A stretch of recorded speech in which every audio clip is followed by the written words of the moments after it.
খাসির মাংসটা আমি পরিষ্কার করে ধুয়ে নিই। আমি পরিষ্কার করে 2টা ধোয়া দিয়ে নিলাম। ফোড়নে দিয়ে দিব গোটা গরম মশলা, শুকনো লঙ্কা, তেজপাতা, গোটা জিরা।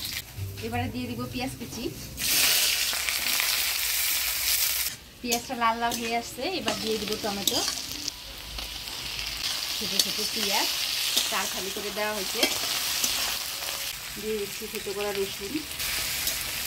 এবার দিয়ে দেবো বাটা মশলা, ধনিয়া জিরা, আদা বাটা, লঙ্কা বাটা। দিয়ে দেবো হলুদ, লবণ, জল। সব মশলাপাতি দিয়ে ভালো করে নাড়াচাড়া করে নিলাম। এবারে দিয়ে দেবো ধুয়ে রাখা খাসির মাংস।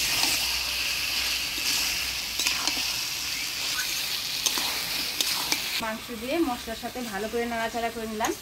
ঢাকা দিয়ে ভালোভাবে কষিয়ে নিলাম। আচ্ছা মা, তোমার উনানের রান্নাটা বেশি ভালো লাগে নাকি প্রেসারে? উনানের রান্নাটাই ভালো লাগে বেশি। আজকের মাংসটা তেল তেল আছে, দেখেন মাংসটা থেকে অনেকটা তেল থাকছে। ঢাকা দিয়ে দিয়ে আমি ভালোভাবে কষিয়ে নিলাম মাংসটা। এবারে কাটে রাখা পেঁপেগুলো দিয়ে দিই।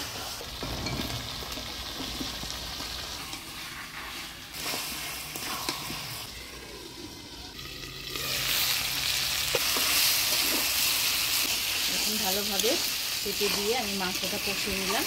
এবার জল দিয়ে দিই। ঝোল দিয়ে দিলাম।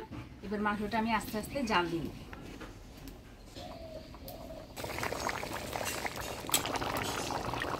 দেখেন কতখানি জল দিছিলাম, কতটুকু হয়ে গেছে। মাংসটাও কিন্তু ভালোভাবে সিদ্ধ হয়ে গেছে। এবার গরম মশলার গুঁড়া দিয়ে নাড়াচাড়া করে নামিয়ে দিই।